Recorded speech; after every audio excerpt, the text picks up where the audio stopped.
Salut tout le monde, Daniel Richard en compagnie de Gaston Terrien. Salut Gaston. Salut Dan. On est ici pour analyser la prestation des principaux éléments au camp des recrues, Oui. et voir un peu à quoi on peut s'attendre de eux au camp d'entraînement. Je pense qu'on va commencer avec l'éléphant dans la pièce. Le moins bon. Le moins bon de la gang.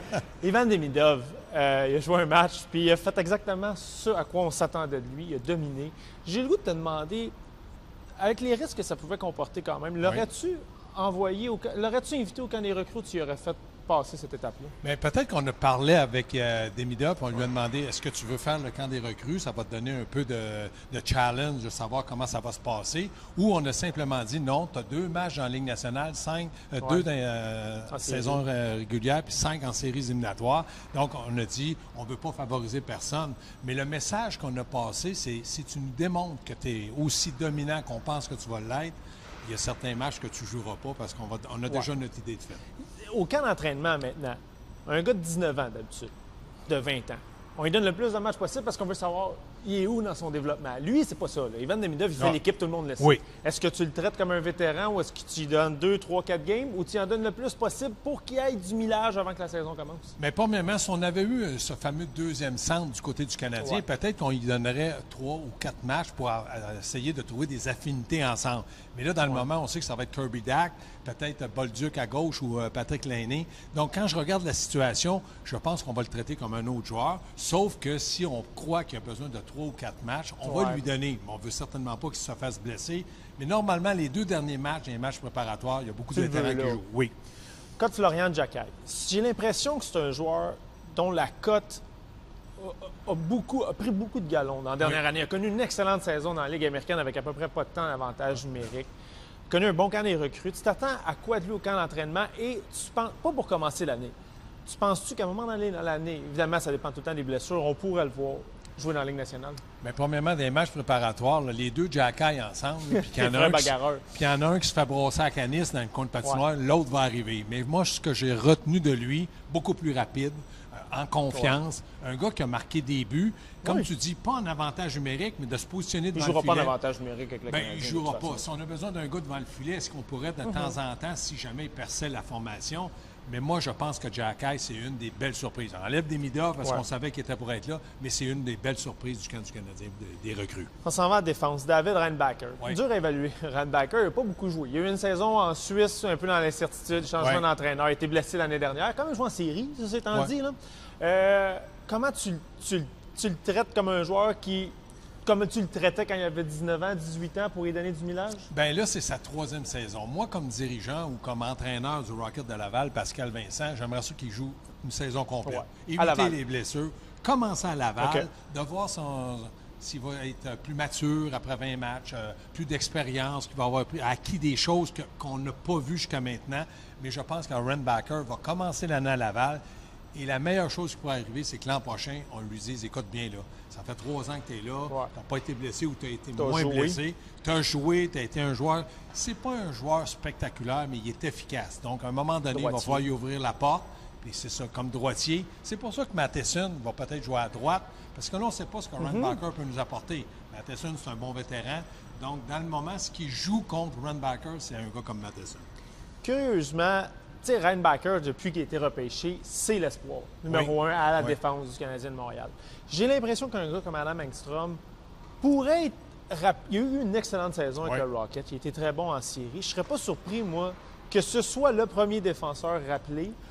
Pas parce qu'il est nécessairement meilleur que Reinbacher. Parce que la priorité, je pense, ça reste le développement de Reinbacher. Puis on serait peut-être plus prêt à prendre une chance avec Engstrom dans la Ligue nationale pour que Reinbacher continue à se développer. C'est un très bon point, mais si jamais il y avait un défenseur Dobson, Carrier, qui se blessait droitier, peut-être que là, on pourrait dire « Ah, ça fait 15 matchs qu'il joue avec Laval, on a des bons rapports de Pascal de lui, on va voir ce qu'il peut nous donner. » Sauf qu'Englund, tu as raison, c'est peut-être le joueur. Mais lui aussi, il est plus vieux, plus d'expérience, plus mature, physiquement imposant, puis plus physique. Il y a une bonne relance, mais encore là, s'il n'y a pas de blessé à gauche, Goulet, Lane Hudson, combien de temps de glace qu'il va avoir? Ça va être simplement en cas de blessure, mais je pense que oui, on risquerait de le voir avec le Canadien à un certain moment. On retourne chez les attaquants. Owen Beck, Gaston. Oui. Depuis des décennies, il y a de la place pour des attaquants offensifs avec le Canadien. Je ne sais pas si tu es d'accord avec moi. le départ de joueurs comme Joel Armia, Christian Dvorak, Emil Heinemann, même. Je te dis pas qu'Owen Beck va commencer l'année à Montréal. Non. Je te dis que pour qu'il joue des matchs avec le Canadien dans le rôle où il va avoir, probablement la meilleure affaire qui pouvait y arriver, ces départs-là, et qu'à cause de ça, il pourrait avoir un rappel plus vite qu'espéré dans son cas. Es-tu d'accord avec moi? Il est droitier. Hein? Oui, c'est un droitier. C'est un centre droitier. On le fait jouer à l'aile. Ouais. Puis ça, c'est bon. Capable de jouer à l'aile, capable de jouer au centre, il vient de se donner des ouvertures. Au lieu d'avoir une ouverture juste au centre, il y a les deux ouvertures. Dans le cas d'Owen Beck, si on veut qu'il soit capable de démontrer ce qu'il peut faire, c'est de le faire jouer avec des bons joueurs. Puis les meilleurs joueurs offensifs sont dans les 3 premiers trios. De le faire jouer sur un 4e trio puis de lui donner 8-9 minutes de temps de glace, on sait que Demidov va en prendre, Caulfield va en prendre, Suzuki va en prendre, Laine va en prendre. Il y a tellement de monde qui va vouloir jouer, il faut qu'il soit dans les 9 premiers attaquants. Ceci étant dit, il y a des avantages numériques. Est-ce que tu rappelles Owen Beck qui peut faire le travail sur une deuxième vague en désavantage numérique pour pas que Suzuki y aille, pour pas que Bolduc ait à y aller s'il joue en avantage numérique? Tu sais, la raison de son rappel, c'est ça. 4e trio à 8-10 minutes, OK? Si tu joues 2 minutes en désavantage numérique. Oui, ça augmente ton temps de glace. Moi, je pense que dans la Ligue nationale, pour progresser, c'est entre 10 et 12 minutes. Il y a une façon de voir un joueur progresser, de s'adapter à la Ligue nationale. Il ne faut pas oublier qu'Owen Beck est droitier. Evans est droitier. Suzuki est droitier. Ce sont 2 joueurs de centre. Là, Martin a dit, je vais essayer de couper un peu le temps de glace à Suzuki en désavantage parce que je ne veux pas le perdre sur une blessure, un lancer. On sait que tu bloques beaucoup de lancers lorsque tu joues en désavantage. Est-ce qu'il va tenir parole? Moi, je dis peut-être un match, parce qu'après ça, il va dire « Ah, je l'aimais beaucoup, Suzuki. Je vais juste lui donner un petit 10-15 secondes. » Mais pour les mises en jeu, il va en avoir besoin. Il est en compétition avec Oliver Kapanen, qui a plus d'expérience que Beck dans la Ligue nationale, pas bien, là. Un peu plus, qui était avec le Canadien dans série l'année passée. C'est un droitier, lui aussi. J'ai l'impression que la compétition... C'est pas exactement le même genre de joueur, mais les deux, ils vont pas sur le premier avantage numérique. J'ai l'impression que la compétition de Beck est avec un peu Oliver Kapanen et vice-versa. Oui, si jamais on décidait d'intégrer Kapanen ou Beck, le problème, c'est que les deux jouent au centre droitier, puis ils jouent à l'aile droite droitier. Donc, il n'y en a pas un qui prend l'avantage de l'autre. Bon. Exactement. Moi, ce que j'aime de Kapanen, c'est un joueur très, très responsable défensivement.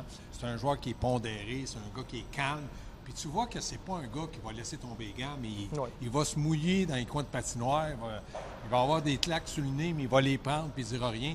Je pense que peut-être dans le moment, pour ma part, de ce que j'ai vu, Kapanen a peut-être un petit peu l'avance sur Owen Beck.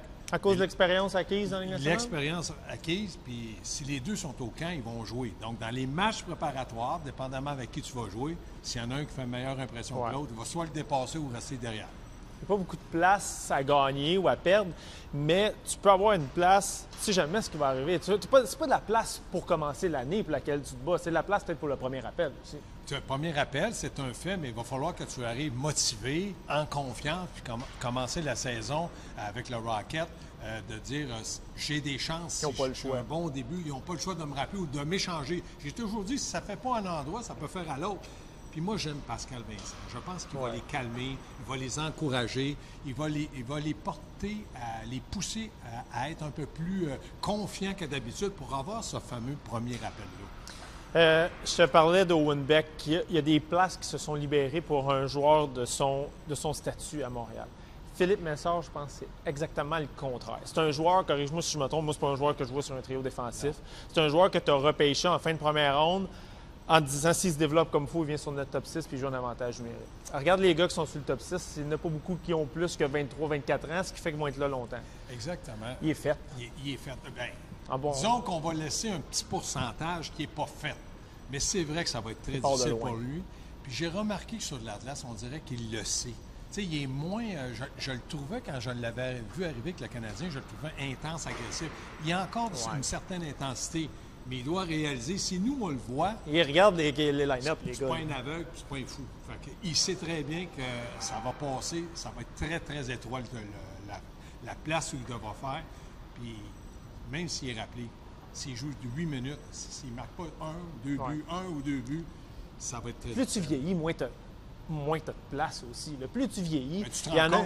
Tu n'as plus le premier avantage numérique à Laval. C'est très bien que pour jouer sur l'avantage numérique, il faut que l'autobus du Canadien prenne le champ et qu'il y ait 15 joueurs de blessés. Il n'est pas fou. Donc, à partir de ce moment-là, peut-être que Pascal va dire écoute, si ça ne fait pas ici, demande à être échangé à la fin de l'année. Mais connais Il n'y a pas un contrat de la Ligue nationale qui t'empêche de brûler la ligne américaine. Brûle la ligne américaine. Effectivement. Dernier gars de qui je veux te parler, le gardien Jacob Fowler. Il ne commencera pas l'année à Montréal, je pense qu'on s'entend là-dessus. Le Canadien est allé chercher un peu de profondeur au poste de gardien de but aussi. Qu'est-ce que tu veux voir de lui qui joue, qui a un bon camp, évidemment, puis qui joue le plus de matchs possible à Laval? Parce que ça reste un espoir de premier plan. Ça reste un espoir, puis c'est un gardien de but qui est en confiance. C'est un gars de 6 pieds 1, pèse 220 livres, c'est un gars qui se déplace bien. Il a bien fait jusqu'à maintenant au camp. Est-ce que tu veux avoir un Fowler qui va jouer 50-55 matchs avec le Rocket, les emmener en série, ou jouer peut-être 20-22 matchs avec le Canadien ici? Puis, tu sais, dans le moment, là, dans le cas de Fowler, d'Aubèche, il va avoir une compétition. Mais pour le Canadien, peut-être que c'est d'Aubèche physiquement. Puis qu'est-ce qu'il a fait pour les aider l'an passé? Je pense que le Canadien va avoir une certaine reconnaissance. Il joue plus de hockey professionnel aussi. Mais il va falloir qu'il donne un rendement aussi. Et ça, on va voir ça dans les matchs préparatoires. En sachant que Montembeault va au moins jouer 2 matchs préparatoires. Le dernier, puis au moins un autre, peut-être 2 autres. Mais Montembeault a 50 matchs dans la Ligue nationale. Je pense qu'il est capable de tenir le fort. C'est un gars qu'on demande juste une chose, copier-coller avec tes années que tu as faites avec le Canadien pour les garder compétitifs pour gagner un match. Plus de pression cette année, par exemple. Oui, mais je pense qu'il est prêt à ça. Moi, j'adore sa façon. C'est un athlète. Il est gentil, il est aimable, il sourit. Il est capable de dire c'est de ma faute, j'ai pas bien vu le lancer. Il a le mental, il a le caractère d'un gardien de but. Il a le caractère d'un gardien vite, de je pense. Il a le caractère d'un gars d'être capable de donner du crédit à ses coéquipiers. Puis ça, c'est très important. On aurait pu faire une demi-heure, je pense. Il va rester beaucoup de matériel à analyser pour ce camp d'entraînement-là. Merci beaucoup, Gaston. Ça fait plaisir, Daniel.